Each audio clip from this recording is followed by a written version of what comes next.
Typically on this channel, when I'm talking about a YouTube New Age teacher, then I've done a bit of research into whoever I'm talking about before I've made the video. Today, I'm going for the opposite approach. In this video, I'm going to be reacting to YouTube New Age teachers that I've never heard of before. I asked for some suggestions in the community tab of what you wanted me to react to, so let's see what you've decided to subject me to. Let's talk about this.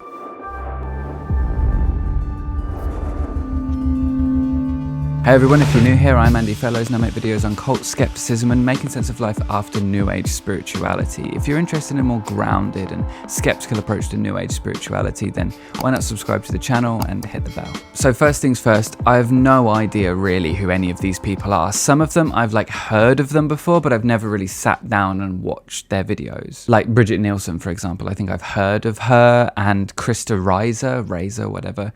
I've sort of seen her around, but I've never really sat down and spent any real time watching her videos. So that noted, what you're seeing in this video is my genuine first reactions to the people that I'm watching. Let's get into this, eh?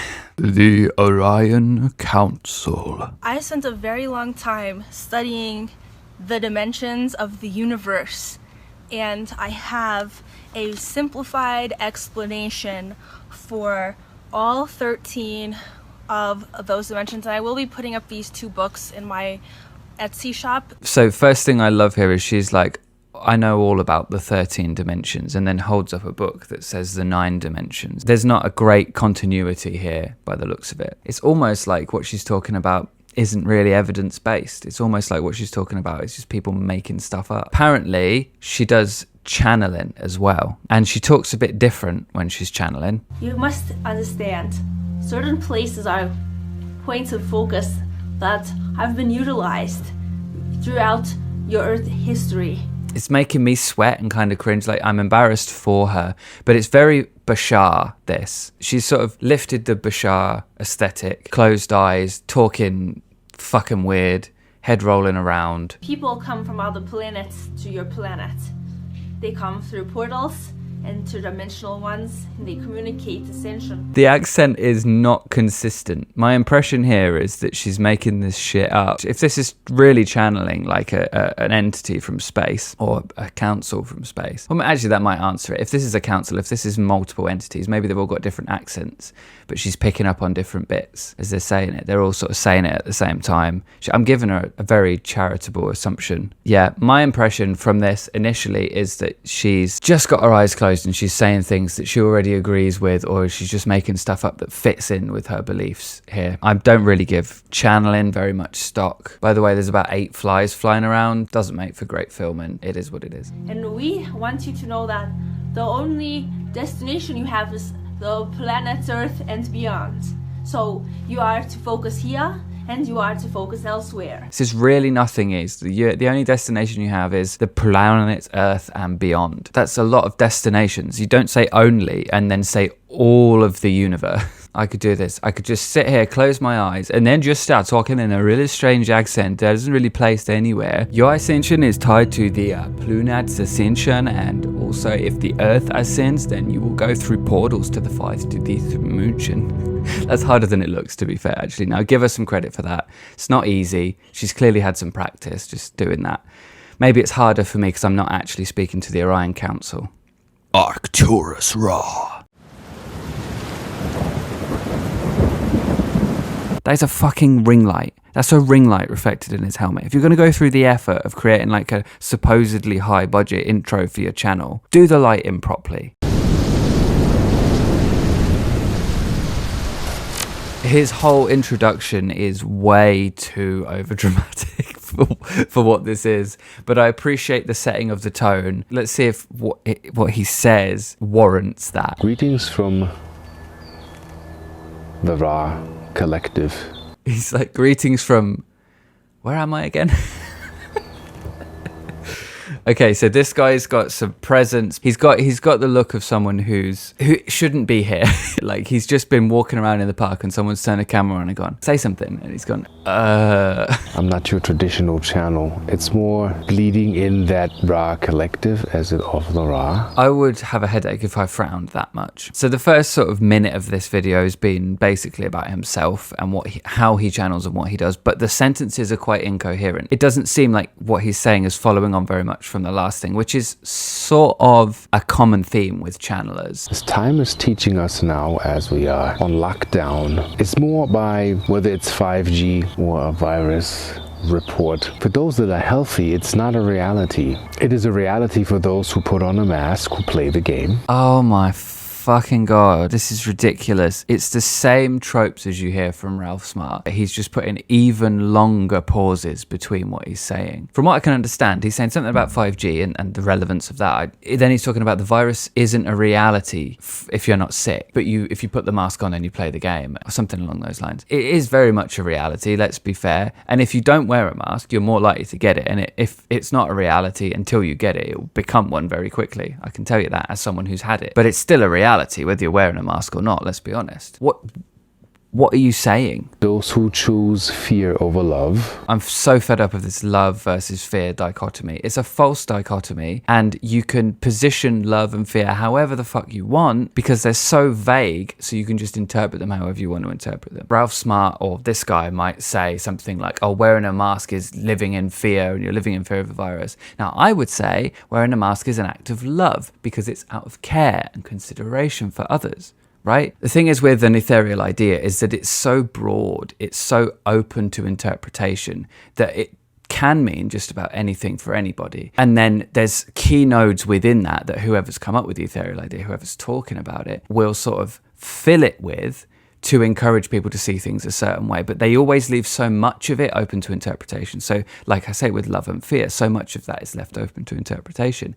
And yet it's a compelling idea. It fits in with the sort of good-bad dichotomy of the average person who believes that they're doing good in the world or believes that they have the truth, right? He's kind of letting himself off the hook when it comes to actually making any points or actually saying anything of value. From what I've seen, it's all just sort of vague deepities and metaphors that we've all heard 100 times before. That's nothing new from what I've seen there. If you're enjoying this video, by the way, please hit the like button. China Brooks.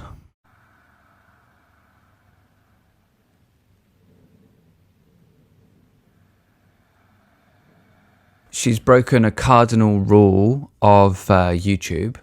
Get on with it. So 30 seconds into this video and she said nothing. Still nothing. Speak. Say something. There is a war. Oh, thank fuck for that. A minute in, she's fucking starting talking. On consciousness. There's a war on consciousness. Go to sleep. There is a war on the state that we experience together. It's the feeling that we feel in nature.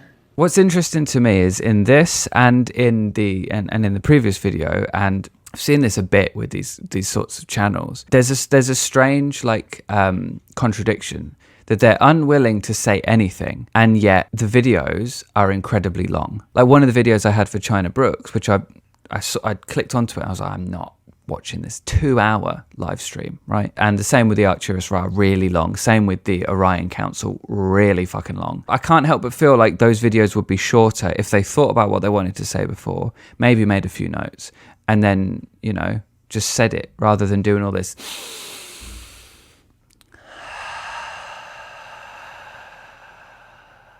I'm going to say 3 words and then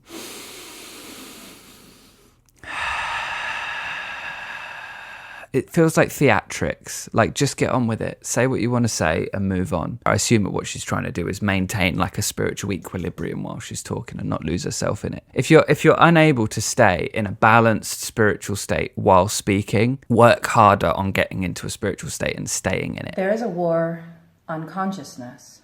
There is a war on the state that we experience together. It's the feeling that we feel in nature. That calm. Why do these people laugh at such weird times? What's the joke, China? There's another video I did recently where I was talking about how New Age spiritual teachers sort of melt your brain or something like that. I'll put a card up at the top so you can watch that after this one if you want. Why did these people laugh at such inappropriate times? It's bizarre to me. It's really strange. It's just, what's funny about From what I've been able to extrapolate, she's talking about how there's a war on consciousness, and to her, consciousness is that feeling of peace you get when you're in nature, right? Who is waging this war, China? Nothing to do with economics or any sector of politics in the realm of man. Consciousness is about connectedness. Why does she seem angry? What's she angry about? Is she angry about the war on consciousness? That's not very conscious, is it? She's just described consciousness. All them things about rising above and that. It's not very conscious, is it? You know. When you're connected, you know. Right, I'm going to move on to the next one because this is long and she's not getting on with it. She's not really told me who the war's being waged by or anything, but if anybody's watching China Brooks or knows of China Brooks, and if there's like some kind of law around this whole like war and who's, you know, the bad guys and stuff, let me know. Drop me a comment below. Maybe let me know which video it's in. I might come back to it at some point. If you're enjoying this video as we're going through it, by the way, and you want to help support the channel, then the absolute best way to do that is through Patreon. You can check out the link in the description below. Check out the tiers, see which one suits you best, and yeah, join the Patreon. Anyway, let's move on. Bridget NIELSON. Hello everyone! Hello everyone! My name is Bridget, and today we're going to be talking about how to change your paradigm and shift parallel realities. This is actually a hyper-relevant conversation for you and for our world. Pretty sure a bunch of TikTokers were talking about this earlier in the year, so if it's relevant, pretty sure that's why. But of course, I'm watching the video as well, so it's in perfect alignment and synchronicity for me. That's why I'm watching the video, not because I'm making a video about this, because someone sent it to me. Is that without changing, without shifting on big fundamental levels, things don't work. Like literally, humanity and the earth are sick. It's not working. And so then how do we easily and gracefully transition to something that is more joyful, more flowing, more natural, more harmonious? I like where this is going, you know. Yes, things aren't going so great right now. The planet's definitely struggling, yeah, mostly because of us. And the humanity is sick, yeah, we've got a virus going around. That's definitely true. I like where this is going. Do you think she's going to suggest getting vaccinated, maybe wearing a mask, social distancing, maybe some actual leadership from some governments at some point? That kind of stuff, what are we thinking about? Taking personal responsibility and being more cautious than the governments are being would be a good one, I would say. Let's see where we're going with this. Hopefully it's not just think different and send healing.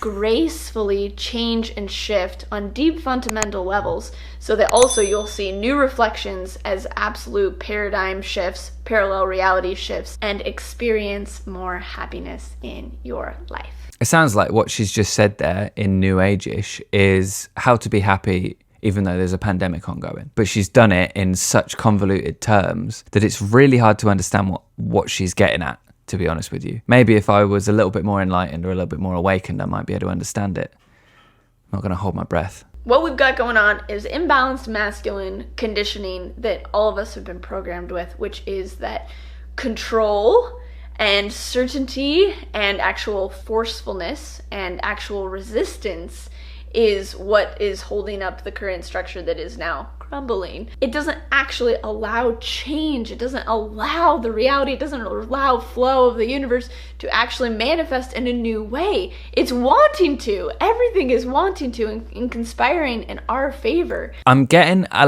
low-key Teal Swan vibe here. Like some of her mannerisms, some of what she's saying remind me of Teal a little bit. As far as like control and certainty, I think these are things that we all kind of want and need in our lives to a certain extent. Yeah, you can have too much of it, but it's odd to me that she would say that those are masculine qualities because every human has the capacity to be that way despite what gender they are. But then there is like a history of partitioning qualities into masculine and feminine in sort of occult circles and in the New Age as a consequence of the occult sort of ideas. So I can understand to an extent where that's coming from, but I think it's very strange to put it in the context that she's putting it in. But when we have this energy internally and when we also do it to the world, it can't allow grace and flow to move naturally, which allows shifting on big levels. So those are the energies that aren't working. And then also there's deeper levels of that, which is like denial and justification and avoidance. And we see all of these things in our world, which are negative belief system structures, which don't allow freedom and flow, choice. I'd like to hear some examples of what she's saying, because I'm not really feeling like a lot of what she's saying there really does apply to like today, like now. Like when you think about what she's saying there, by like the universe is conspiring in our favor, all we need to do is let that come into reality and stop being so controlling and rigid and looking for certainty all the time, right? How does that translate into now, into today, into the reality that we've been experiencing for the last year, you know? Like, oh, you know, reality really does want to go your way. You just need to stop trying to control everything and get the virus, not actually disagree with some really shit things that have been happening. Just step aside and let the pandemic spread. Let economies go down the toilet. Let individual people be separated from their families because they've decided they know the truth, which is based on zero evidence. What is it about what she's saying there that actually applies? Maybe it does in some way. Maybe in the Pleiades cluster, this does apply, but it doesn't seem to translate for me. I can't conceive of a way that you could superimpose that over the experience of 2020, 2021, and so on. But I suppose in her saying, well, it's a parallel reality.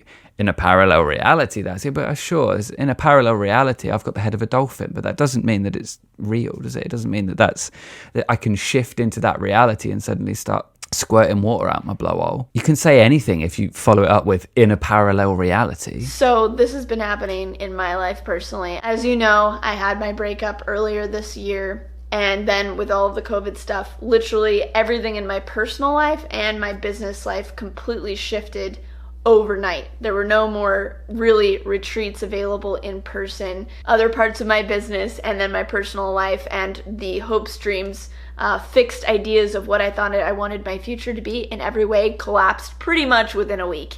And so that control that I had over things just dissolved. So looking through a bit more of the video, what she's saying here seems to be what I think Teal does as well. It seems to be a very Teal sort of a thing from my point of view here, which is that she seems to be taking something that's happened in her life, like her own personal experience here, and then she's like flipped that into a teaching. She's flipped that into something that is happening to everybody, false consensus bias, anybody, and she's now applying that to humanity and the earth and what's going on right now in reality for everybody. I would tentatively suggest that it is possible that sometimes when something happens to you, you can't apply that broadly across everybody without knowing the exact circumstances of everybody else.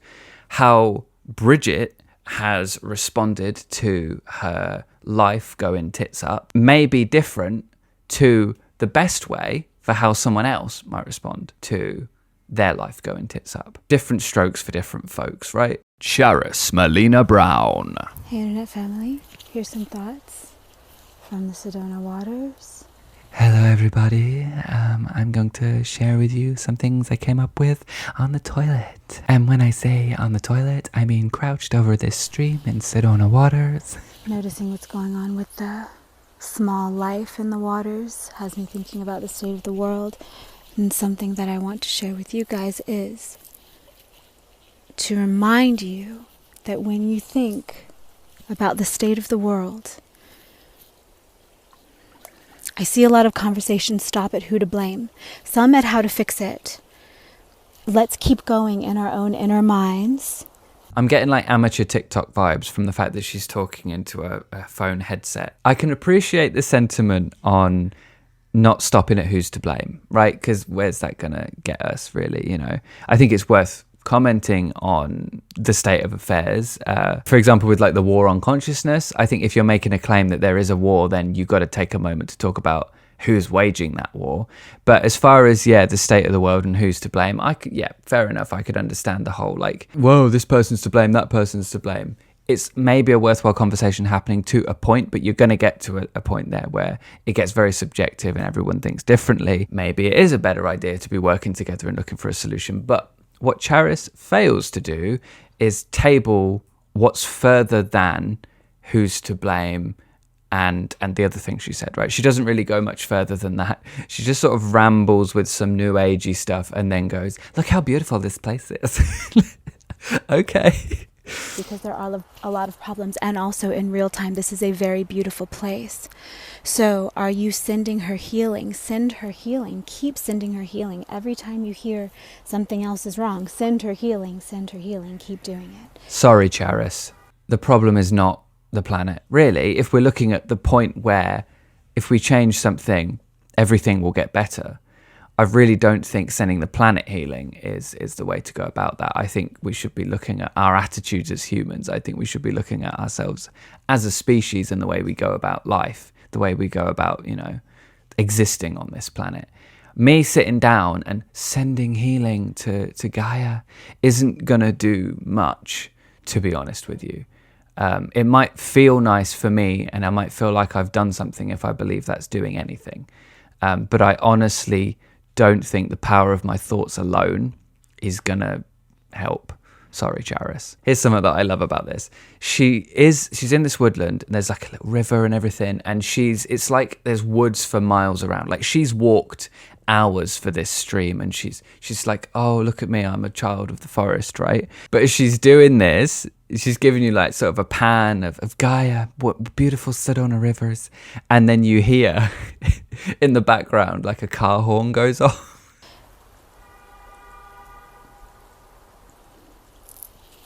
I love that. It just sort of breaks the mystique a little bit there. Years ago, she told me in a meditation that we don't have to worry about cleaning up what we've done as much as we just need to stop doing it.